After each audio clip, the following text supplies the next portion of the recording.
Well, start by telling us something about where you lived in England. Well, I grew up on the grounds of a mental asylum. My father was a plumber at the hospital, and that's where we grew up. We had an idyllic childhood.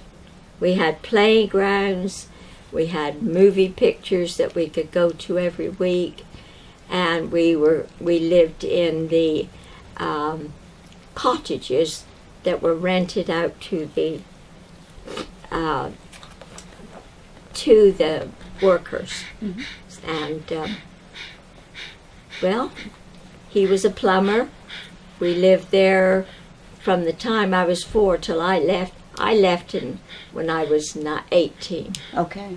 Well, and were there 19. a lot of other workers that lived on the Oh, yes, premises? yes, so it it was was kind of like a little family. Oh, it was. Yes, it was a whole community of people who worked at the hospital.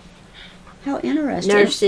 Nurses. It was a mental asylum. And in what town? It was called Cotford, and it was in Somerset, near Taunton, the town where I worked and lived, and yes.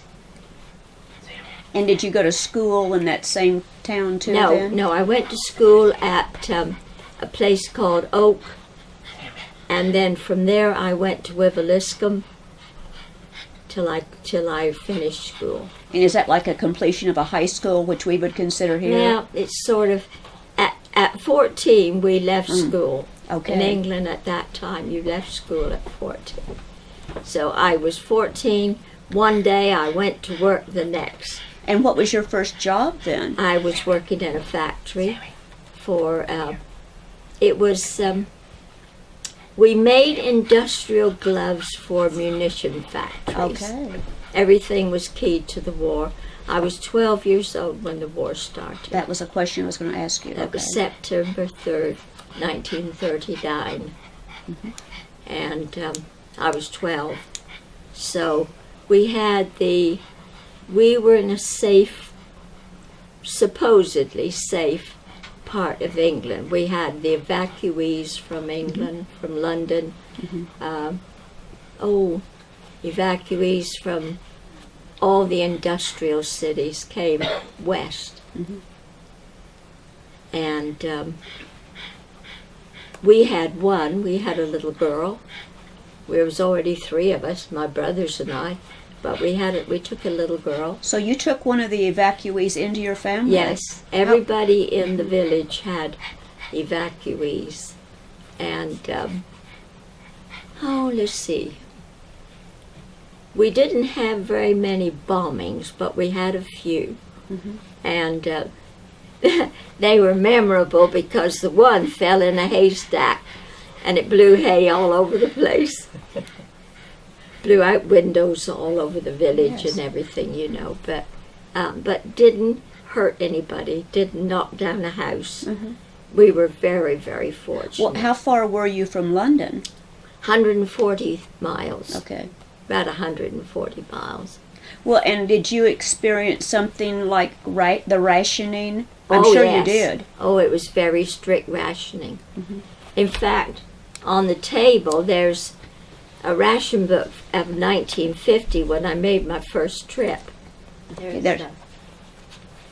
Yeah, this was the ration book in 1950. They were still rationing in 50. Everything was still very, yes. And when I came to Winfield, my sister-in-law was telling me how bad the rationing was here. Mm-hmm. And she opened the cupboard door and showed me she had 4 10-pound bags of sugar.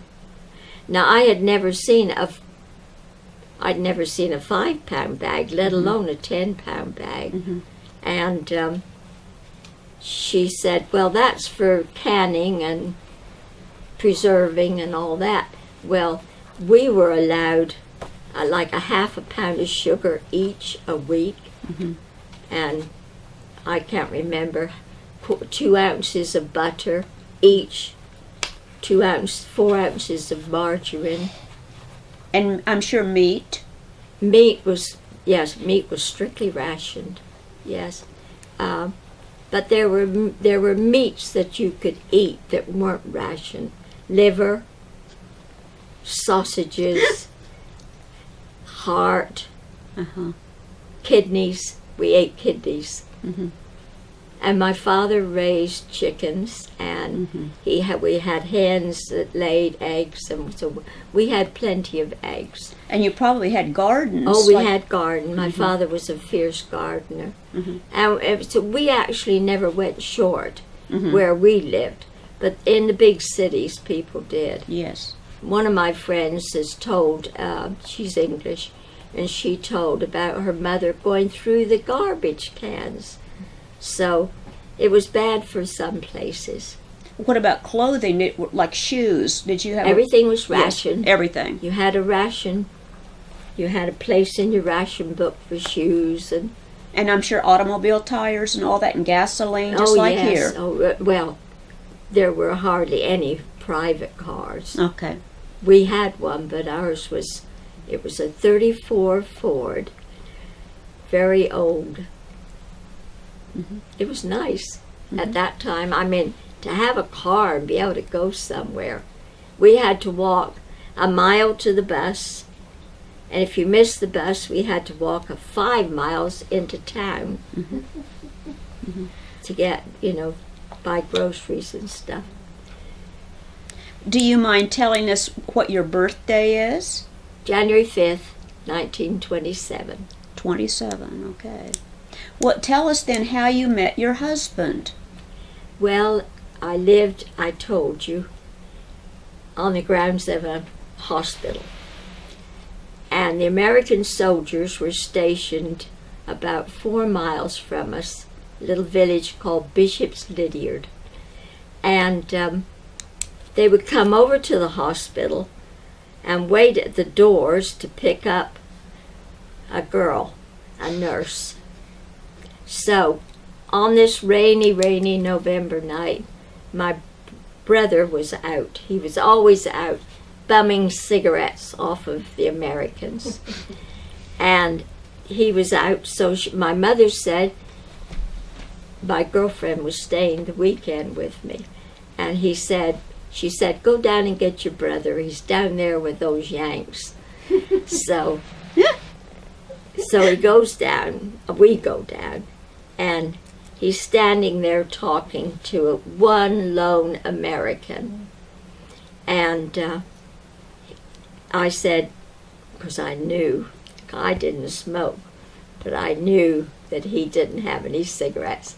And I said, Eric, Mom says you've got to come home, and do you have any cigarettes? Well, I knew he didn't. And so the American said, well, I do. So would you like a cigarette? So my girlfriend and I both got a cigarette. We didn't smoke, neither of us smoked. Anyway, so then we started walking back up to my house. This was about half a mile down the hill. So we started walking back up to the house, and he walked along with us, and he talked, and we talked. And so when we got to our front gate, he said, can I see one of you girls tomorrow? He didn't care which one. Anyway, so my friend said, well, I'm going back to my hometown tomorrow. So I'm going back home tomorrow. I won't be here. So he said to me, well, can I see you? So that's how it began. And how old were you? 16. Okay. 16. And how old was he? 21. And he was a lonely little boy from Kansas, Winfield, Kansas. So we courted, old-fashioned word, they Yes. don't use that anymore, but we did. We courted for probably about 10 months. And then he went over with D-Day. He went over. He didn't actually go on D-Day, but he went D-Day plus so many. And so he was gone then until I think he came back in September of 1945 after the war, and we decided to get married, and then he came back again in October when we got married. So you got married over there, of course. Oh yeah, my mother would never have let me come over No, here unmarried. 18 years old, no. Well, so did you correspond? Were you able to correspond during the time he was? Yes, we wrote all the time. Yes, he was in a lot of battles. He was in, he had volunteered for the glider infantry. Oh, yes. And he he was in the Battle of the Bulge. He crossed the Rhine in a glider, and they sat it out there in trenches, foxholes, for months. Yeah. So was your relationship serious then before he ever went to France? Well, no, not exactly. But when we'd gone exclusively, we hadn't gone with anybody else all that time. So when he wrote and said, would I like to go back to Kansas with him? Well, that was it, So. What did you imagine Kansas to be like? I don't know, but my grandmother imagined it very well. She said, you're going out there with a bunch of Indians? She had no idea. She said, it's a wilderness, Peg. You don't want to go out there. So when you got here, where did you come? We came in on the west side of town from Wichita, from that direction. And all the way right up to stopping. There's nothing. On the west side of Winfield, there's nothing. Bushes. I thought to myself, my grandmother was right. I had come to the wilderness. Well, let's go back to your wedding. And tell us, did you have an elaborate wedding, a very simple wedding? My picture's hanging on the wall in there. I was going to bring it out. Yeah, Jason. I didn't know what you'd be interested in. Well, were any of his family at all able to come to the wedding? No. Probably not. No, he was the lone American. Yeah, but everybody treated him wonderfully. Oh, you had a beautiful wedding. It was a nice wedding. It was. Yeah. And the church I was married in, the picture's over there. That's all right. Is it okay? Yeah, that's all right. This is my brother, Eric, and my girlfriend, Margaret, Roy, me, Frances, Joan, my mother, my sister and her first baby, my dad, and my brother, Billy. How wonderful. Yes. And what was the date of your wedding? October 24th, 1945. 1945. Okay. And the photographer was from the newspaper, and he ran out of bulbs for his light, his camera light, and so he had us all lined up on the front lawn taking pictures. Well, it was better than nothing. Oh, Yes, it's great. They didn't allow us to take pictures in the church. Now, are you holding flowers? Oh, you're holding flowers. Chrysanthemums, beautiful. Because it was October. October chrysanthemums, yes. And I wore my sister's wedding dress because I didn't have any coupons left. And my friend Joan wore the wedding dress that I wore to Frida's wedding, my sister. Everybody wore borrowed finery, but it was okay. Sure it was. It worked. beautiful. Yeah. And now, how soon after the wedding did you come to the United States? 8 months. Now, what did you have to do to be able to come to the United States? Well, it's all over on the table. All the regulations and rules and things you had to follow. Because you didn't just get on a boat and come. Oh, no. There was had to be vaccinated, had to have a medical examination, and I had to fill out this form that said something like, have you had VD? Uh-huh. Do you have tuberculosis? Is there any madness in your family? Well, you know. You just lived at the mental hospital, that was all. Yeah, I grew up with them. And, but the thing was that I had to get a passport and a photograph. That was another thing I was going to get out and show you. I forgot my passport. Jason, in that second drawer, in the dresser, open the door in the middle, and in the top drawer, I think you'll see the passports in a blue envelope, big blue envelope. Now, did he have to do some other things to verify that Yes. it was okay for you to come No, to not the exactly. States, or just because you were married, that was okay? Yes, produce the marriage certificate and the birth certificate. It's the first British one. Yeah. Look at all of them.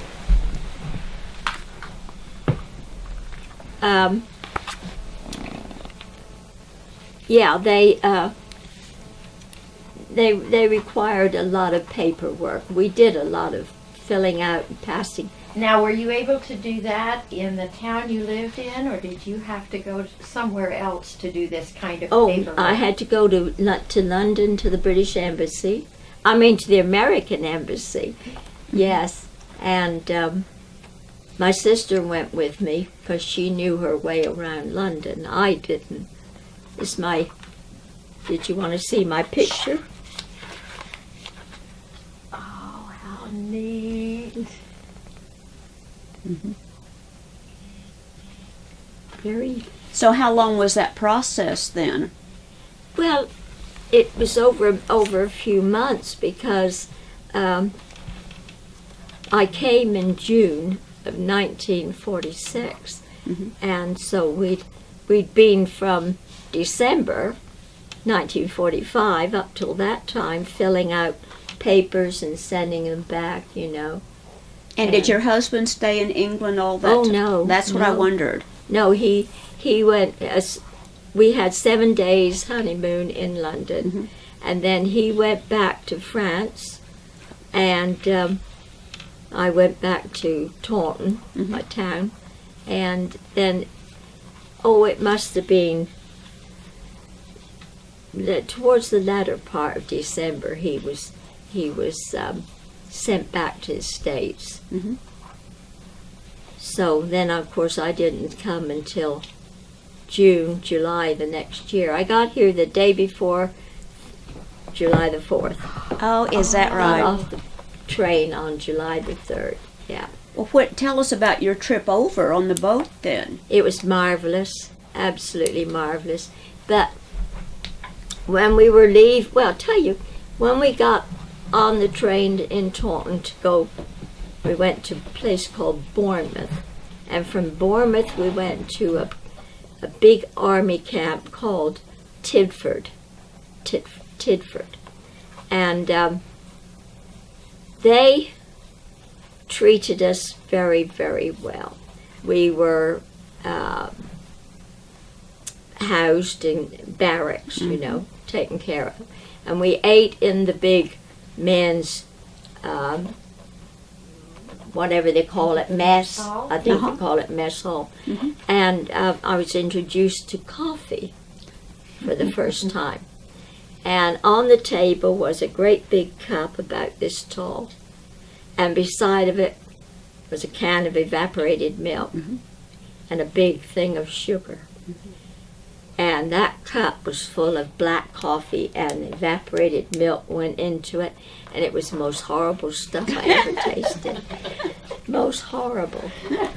But they fed us well. They fed us very well.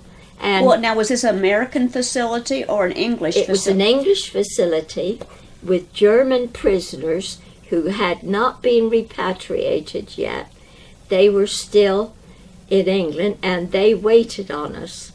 They served up the food. Yes. goodness. Yeah. And after we were processed there, and that was, won't embarrass you if I tell you things, will it? No. We had to have a physical examination by an American doctor. So we girls all put on our robes and we went down to have the physical examination. We didn't know what to expect. Mm-hmm. And I had made myself a beautiful two pairs of underwear that were all in one, and they were called French knickers. Well, I go in and he says to me, open your robe. And so I open my robe, and here I am in these lacy, lovely French knickers. And he said, oh, no, that'll never do. Go take them off. So back I go into the dressing room, take them off, come back, open up. He goes like this with a flashlight up and down my front. And that was the total examination. Wow. I've never heard of that. Uh-uh. That was it. That was it. So where were all of the other girls from? From your area who were also war brides, or? They were from all over. From all over. We were on a ship called the SS John Erickson, and there were 450 girls, Mm-hmm. and we 40 girls to a cabin.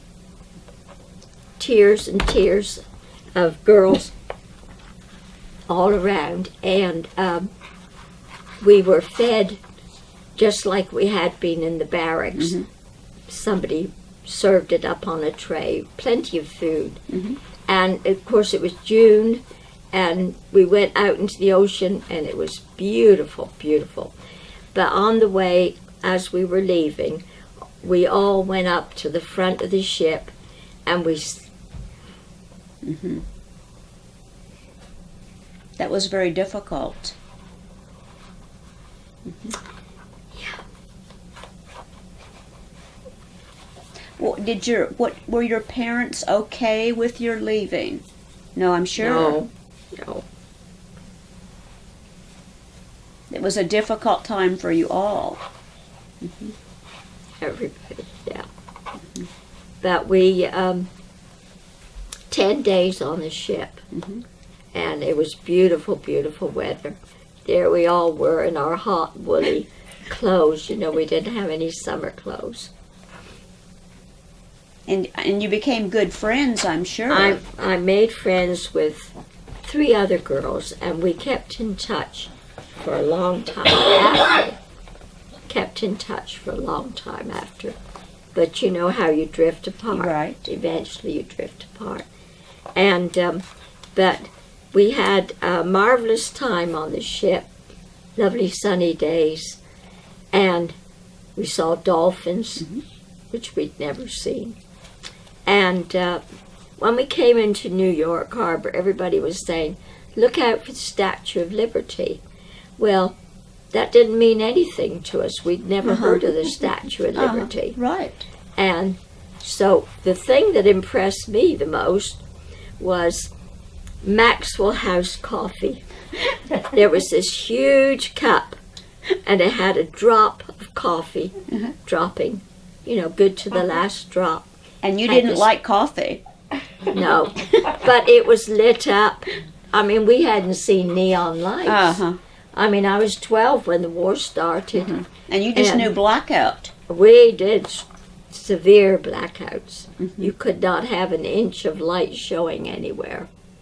We had a man that came around to everybody's windows making sure that you didn't have any light showing. So when you get to New York, were there any others coming to Kansas, or did they just spread out other places? Yes, that's, if your husband met you in New York, he was responsible for you all the way to your home. And there was quite a few girls who came to that vicinity, so they left the ship. But we were on the ship for the weekend, because the transportation was difficult over the weekend to ship us all off. So we had the weekend on the ship. And then they put us on a bus on Monday morning, put us on a bus, and we sat there for about 4 hours in this sweltering heat under a viaduct somewhere. We could hear the traffic above us. And we sat there for 4 hours. And then we came to Grand Central Station and got on a train and came to Chicago. Well, and who took care of you during that time when you were in New York? Was it the Red Cross or anything, or do you know? Yeah, I think it was basically the Red Cross. You know, we really didn't know. We were just herded around like a bunch of sheep, and we went where we were told to go. And what a change in your life. Yes. From a small place like that to being in a strange place in New York City. Huge place like New York City. Yes. Yeah. So you came to Chicago, and of course, obviously, your husband did not meet you there. No. Well, he wasn't working. You know, it was very difficult after the war to find a job, and he wasn't working. So I came all the way to Winfield. I was with girls that I knew up till Chicago, and then from Chicago I made new friends and came to. One was in Arkansas City. Her name was Kathy Jones, and she was a Scotch girl. Lovely, lovely lady. Yeah, she was really nice.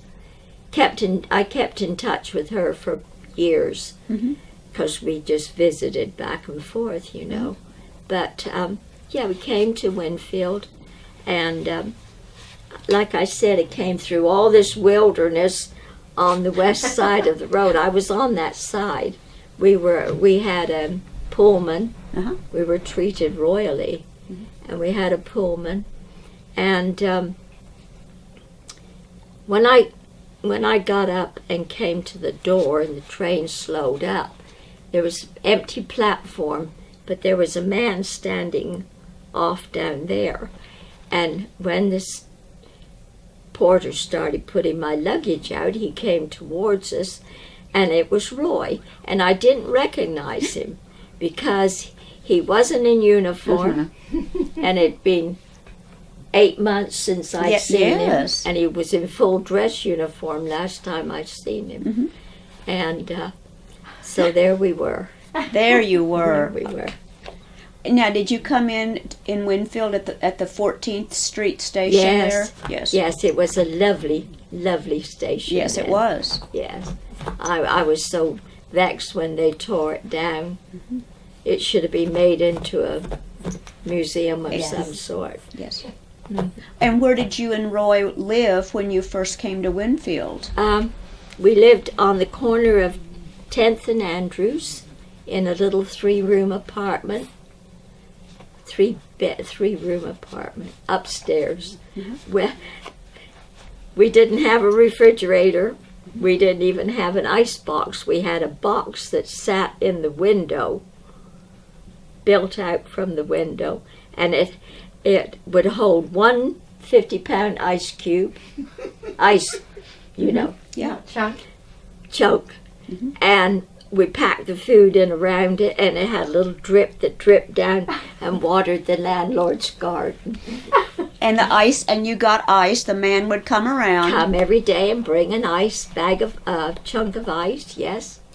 And milk was delivered, yes. What, now, had Roy gotten a job by the time you reached here? No. But he got one shortly after. He went to work at the Sonner Company. Right. And we just gradually...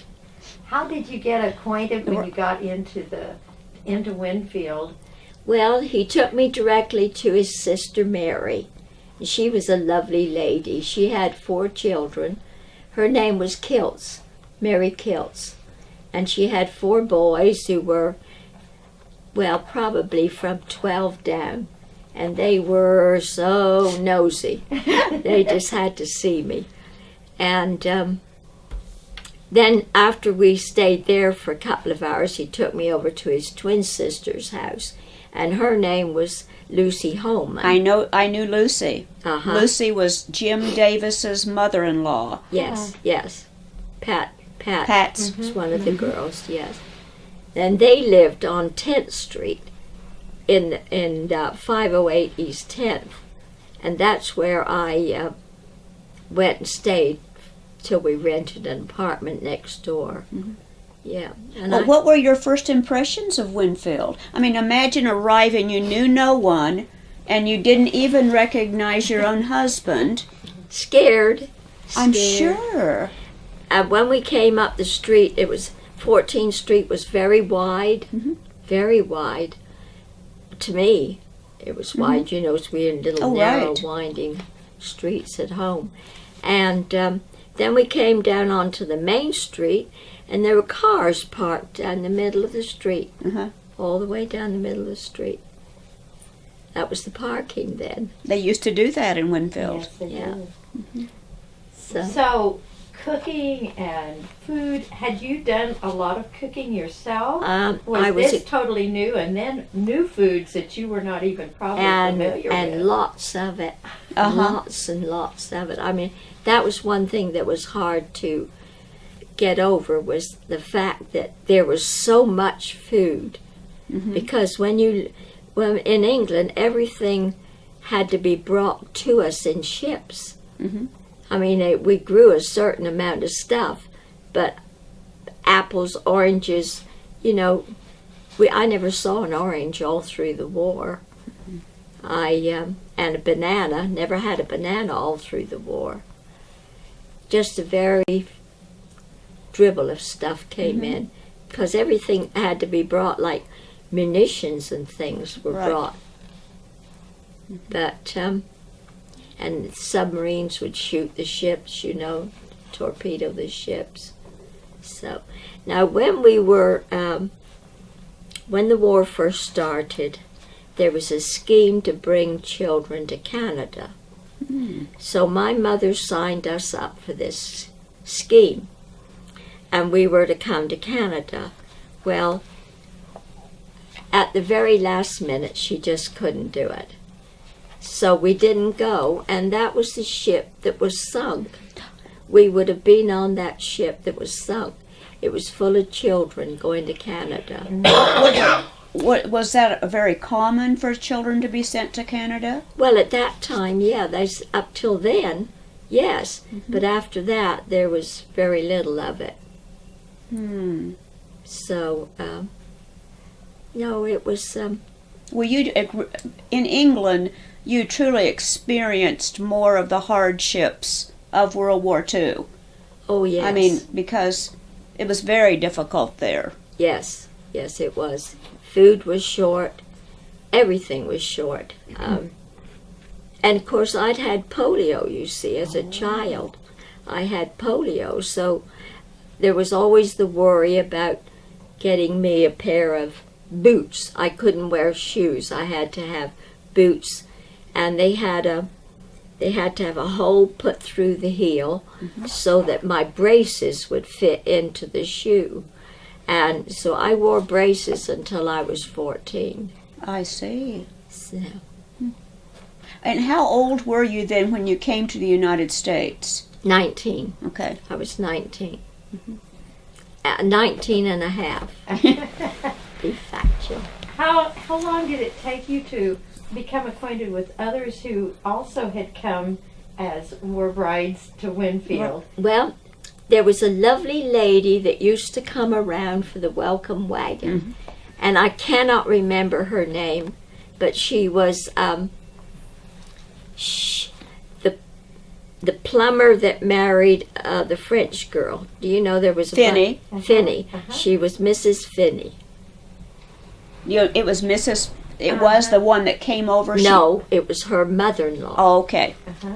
Okay. I can't remember her name, but she was a lovely lady, and she was the welcome wagon, and she came around with this little basket of goodies welcoming us to Winfield. And she told me, she said, there are several other girls, English girls here in town, and I will acquaint you with them. So she did. Oh, how nice. And yes, and so we did. We became acquainted, and we were sisters. Yes. Well, I mean, think of what a common bond. Yes. And one of them was from Weymouth. Now, she's still alive. She's in a nursing home at Oxford. Is that Mrs. Hatfield? No, that's Mrs. Hatfield, yeah. She came to Winfield after we did. Okay. She came to a place called Peru, Mm-hmm. a little tiny place. And so it must have been probably 2 or 3 years before she came and joined us. Mm-hmm. And Well, who are the other ladies here from England? Mary Cadwell, Barbara Fife, And then Mrs. Dunn was from France, correct? Mrs. Dunn was from France. She came from Naples, I believe. And Mrs. Finney was from France. France, yes. But Mrs. Finney came several months, maybe a year after us. And she was not, she didn't want to be with the group of us. Mm-hmm. We would meet every Friday and have tea at each other's houses. And always tea, didn't matter how hot it was. Mm-hmm. We didn't have any air conditioning, no fans. I can remember one of the favorite things we served was Twinkies. Twinkies. Well, it was too hot to bake, Uh-huh. you know. And Well, and there must have been some rationing still here when you got here, or was there? I don't think so. Okay. No, not from everything I saw. Well, Plenty. but compared with what you had known, it Yes. wouldn't have seemed like it anyway. No. Were you pretty well received by everyone, or did Oh, they? yes. Roy's family they were lovely to me. They treated me just like a sister. Yeah. I always said I took to America like a duck to water. I really did. I've never forgotten my roots, and I've treasured everything I brought with me, but I became an American. Yeah. I voted every year, every time since. Well, tell us about the path to citizenship then. How long did you wait? Was it 5 years? No, I was considered a legal alien. So every year I had to go and register at the post office. And my girls would say, Mom, you've got to get your citizenship. We don't want you deported. So, but I didn't. I waited 18 years. Mm-hmm. And I went to England in 1963. Was that your first trip back? No, it's my second. Okay. First on the plane. The other one was on the ship. Mm-hmm. And when I got back to America, I had my little girl Robin with me. She was 8, and she was on a separate passport because she was an American. Mm-hmm. So we come through the customs, and all Americans go this way, everybody else. So I had to go that way, and the stewardess took her and went through her side. Well, when we got out the other side, I looked for her. She wasn't anywhere in sight. And I had all this baggage, you know. I couldn't just go off and leave it. So I waited and waited, and I thought, well, you know what I thought, horrible thoughts.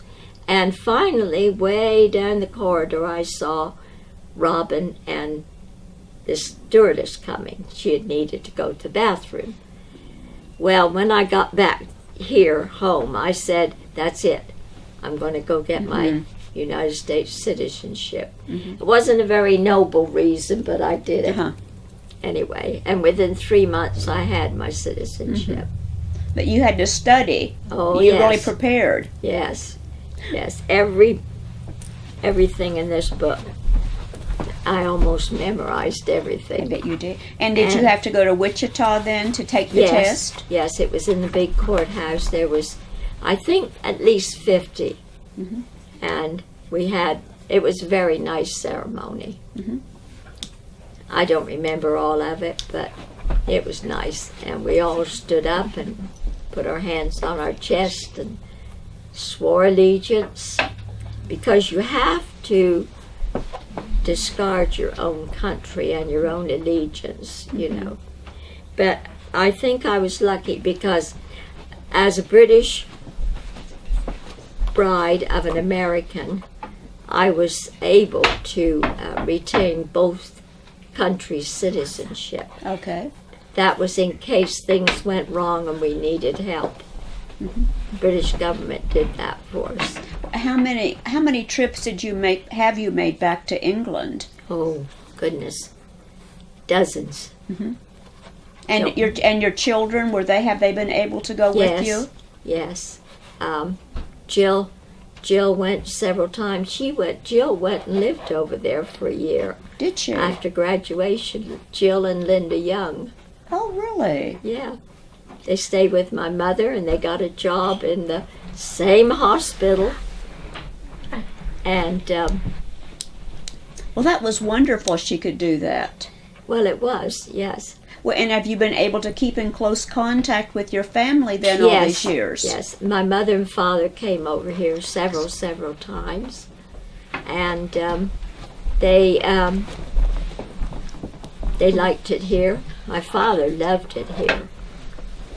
My mother not so much, but my father, yes. And the girls have gone back and forth with me, and we've just had a real close relationship. I never lost track That's good. of any of those. Thank you, darling. You're welcome. Very good. It is good. You've trained her well? Did you teach her how to make the tea? Oh yes, yes. I have a niece who comes from England twice a year, and she brings me a big supply Really? of English goodies. Oh, that's the key. It's a different. Chocolate, tea, Oh, everything. delicious. Well, can you get the kind of tea you want here? Or does it have to come from England? No, I drank Lipton tea all these years, except when I could manage to bring some back with me. Well, it's wonderful. I know that Ruth Parman told me also that she has been able to keep in close contact with Yeah. her mother's family, which is really nice. Yes, yes, I never lost track of mine. My brother next to me died 2 years ago, and my youngest brother is still alive. So I email them Good. constantly. Uh-huh. Yeah, I have an iPad, and I Good. email Australia. Facebook. I have I- that's relatives in fantastic. Australia. That's wonderful. It is, thanks to my grandson. Yes, he He can. introduced me to the iPad. And she FaceTimes every week you FaceTime with your Karen? Yeah, we FaceTime. Oh, Karen, Video and Karen and I FaceTime every week. Well, you're a remarkable person. yes, that's for sure. Oh, I think so. very ordinary old lady. Yeah, Well- did you work when you came here then? Or I did. My husband was out of work. Uh-huh. He found a job, but it wasn't nothing paid anything. And so I went to work at Newton Hospital as a pink lady. No, an aide. Mhm. An aide. And I worked at Newton Hospital off and on for several years between babies. Mhm. And then I went to work for Benny and Smith, Oh. and I worked there 30 years. Now, did you have any problem getting a job since you were not a citizen at the time? No. Did that present a problem at all? No, I remember I had a little job. We moved to Tonkawa Uh-huh. briefly. Mhm. And I had a little job down there in a little factory sewing little cotton gloves. Mhm. And I was a foreigner. And those ladies let me know it. They have very subtle ways of letting you know that you're a foreigner. So, anyway, I didn't last there very long. Well, what can you tell us? What was the thing you most enjoyed about the United States when you came here? Is there one particular thing? The weather. The weather. English weather is notably rainy, cool, you know. Kind of like yesterday. Yeah, Right. like yesterday. Oh, Yesterday yeah. was a good example of a lot of days over there. Now, the sun, I couldn't get over the sun. Well, and what was the most difficult thing about being here? Probably a lot of things, but Well, you know, I don't really know that there were difficult things. There were several people who didn't care for foreigners, regardless of who they were. And you find that nowadays still. But by and large, I found life very nice here. Very nice. The things I worried about were not momentous like they used to be over there, you know. So, and easy, because we had a car, we could get in a car, and we could go uptown. Who ever heard of walking from our house downtown here? Over there I had to walk 4 or 5 miles, but and you weren't even that far from downtown here, were you? no, corner of 10th and right opposite the Memorial Park. Right. Yeah. The mortuary was directly behind Behind us. you? Yeah. And I met some lovely people. What was the name of Bob, the sheriff? Bob? Bob Odell, No, Clester. back. He became a KBI man. Clester. Yeah, it was Bob Clester. Okay. Bob Clester. Yeah. Is that who you said? I didn't. Didn't hear you. My hearing isn't all that good. Bob Clester's mother and grandmother lived in a big house right behind us, and Margie Malat, you know, I don't. well, Margie Clester. Okay. She was Clester. She married a Malat, and then Doris Reynolds. Yes. It was her father that we lived in his house. Oh, for goodness Yeah, sakes. Doris. Actually, I gave Doris a 6pence to put in her shoe when she got How How married. fun. She was married while we lived in that house. Aw. Yeah. And I stayed very good friends with her mother and stepmother and father. And of course, I've been friends with Doris ever since. Well, now were you a church-going family in England? Yes, we went to the Church of England. Mhm. I was married in the Church of England. And when I came here, I went to the Episcopal Church for a long, long time. And then I went to the Christian Church because that's where Lucy, my sister-in-law, Right. went. Mhm. And then sometime later, I went to the Lutheran Church for a while. And then after it got busy with work, I didn't go anywhere, and now I can't go anywhere. But I do all my Bible and things here.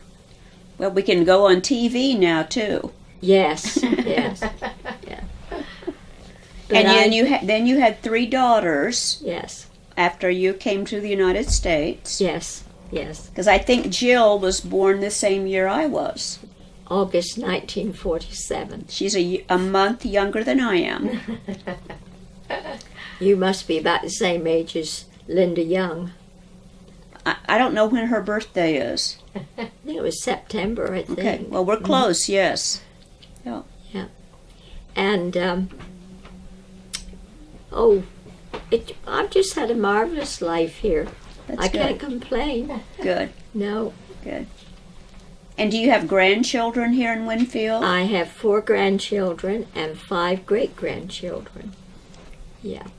And have you shared with them some of your experiences? Well, I've tried to over the years. They've probably gotten tired of listening to me. No, we, our children listen a lot. My daughter, Alex, likes to.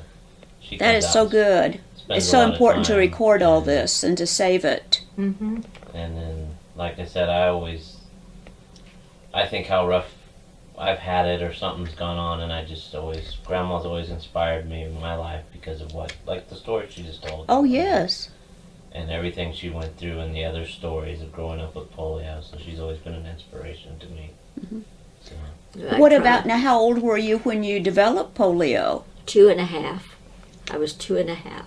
Did an epidemic of polio go through that area? Well, of course, I don't know anything about it.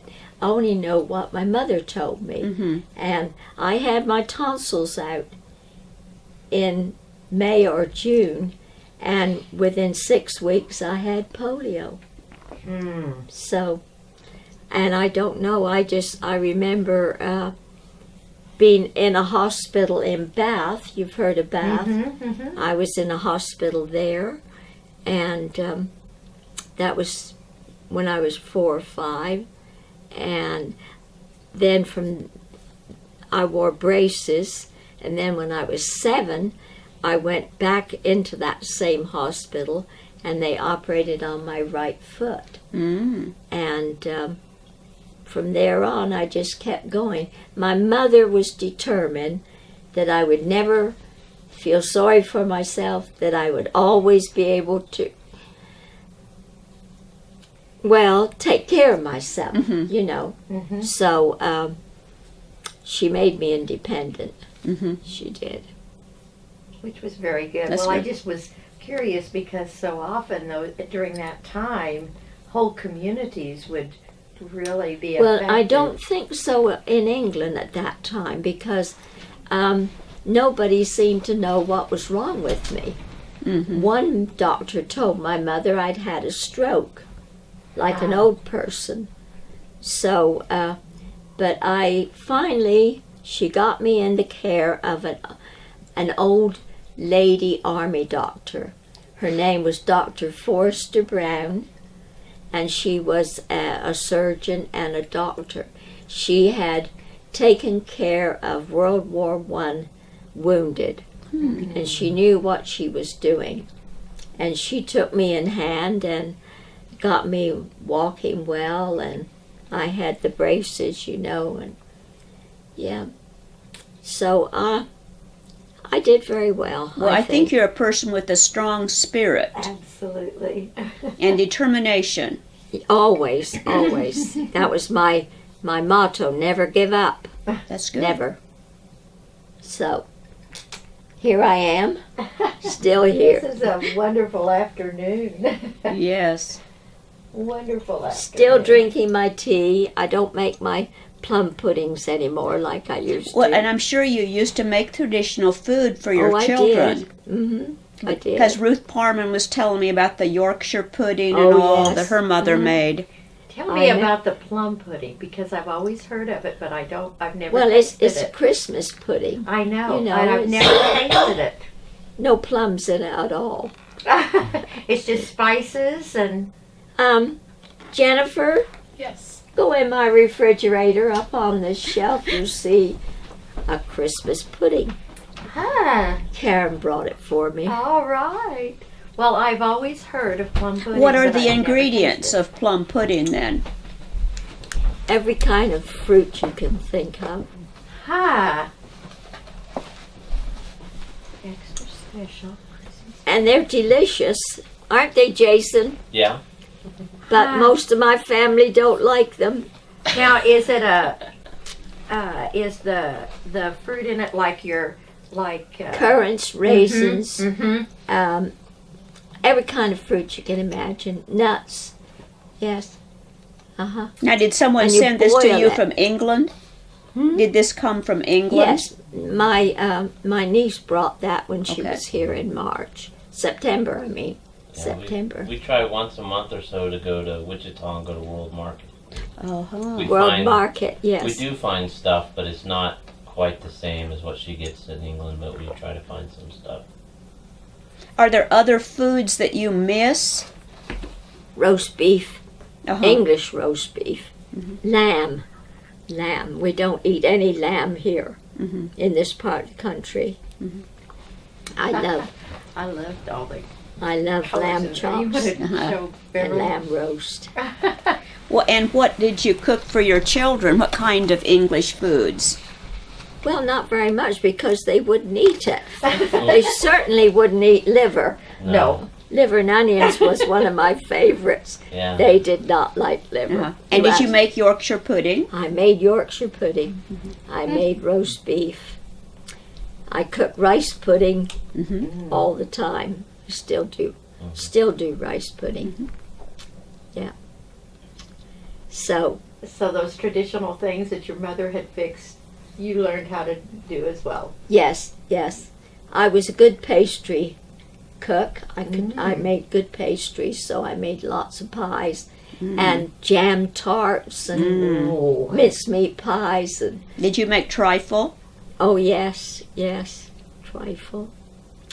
Yep. I don't know what trifle Tell her is. what trifle is. Well, it's layers of fruit and cream and lady fingers around Oh, trifle. yes. Very nice. It looks beautiful, Mm-hmm. but I've not made it. Well, I haven't made it. Well, for I years, have a years trifle and bowl, years. but my trifle wouldn't be like yours. Well, they make them different now. Right. They make them an easy way now. Everything is easy. That's right. Yeah. That's right. Can you think of any other questions? Traditional cooking's sort of gone by the It wayside. has. It has. Yeah. Well, I am just totally impressed with how you came adjusted so well, and at your age that you are computer illiterate, that you are, do FaceTime. I mean, that is incredible. Now, It is for someone. Well, 88, you're an that is unusual- remarkable. Mhm. It is yeah, remarkable. Thank you. And, well, you're an unusual person. That You're a is- special person. It is. It's just really neat. Because I'm sure that not every war bride made the kind of adjustment No. and the kind of life that No. but you just were determined to do that. My friend Mary Sanders, Mhm. one of the girls in there, she could not adjust, and within less than a year, or just a little over a year, she went back to England. She and her husband went back to England. They stayed 5 years. They had a little girl born in England, and they came back to Winfield. And she came to see me one day, and I was flabbergasted. I said, "You're in England." She said, "No, I'm in Winfield." Anyway, they stayed. He had to come back and renew his citizenship. Oh. So they stayed 3 years back again. Mm-hmm. And they did that until her mother passed away. Hmm. And then she finally settled down.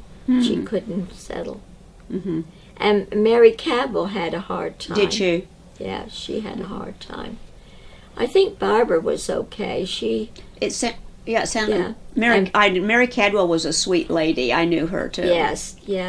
But I think she had a hard time adjusting. Well, and you can understand why. Well, Yeah. I Totally would. different way of life. And by yourself. by yourself, no friends, no family, nobody to lean It's on. not like you came with someone. You were Yeah. going to meet your husband here, but you didn't come with No. someone. No. That And was- you didn't know anyone else from your area No, that was going to be here. Well, and it's amazing. You were really young 19. I was when you 19. came, and so many of the women they were older than that. Yeah, when they Barbara was came. older. Mary Cadwell was a little bit older. Mary Sanders and they were all older than me. They were 5 or 6 years. And 5 or 6 years from 19, you gain a lot of maturity. Mm-hmm. And I was a And kid. hope. I was really a kid. Well, we thank you so Yeah. much for talking to us about your story. It's wonderful. Well, I hope I've been of some. Oh, you have. It's been great.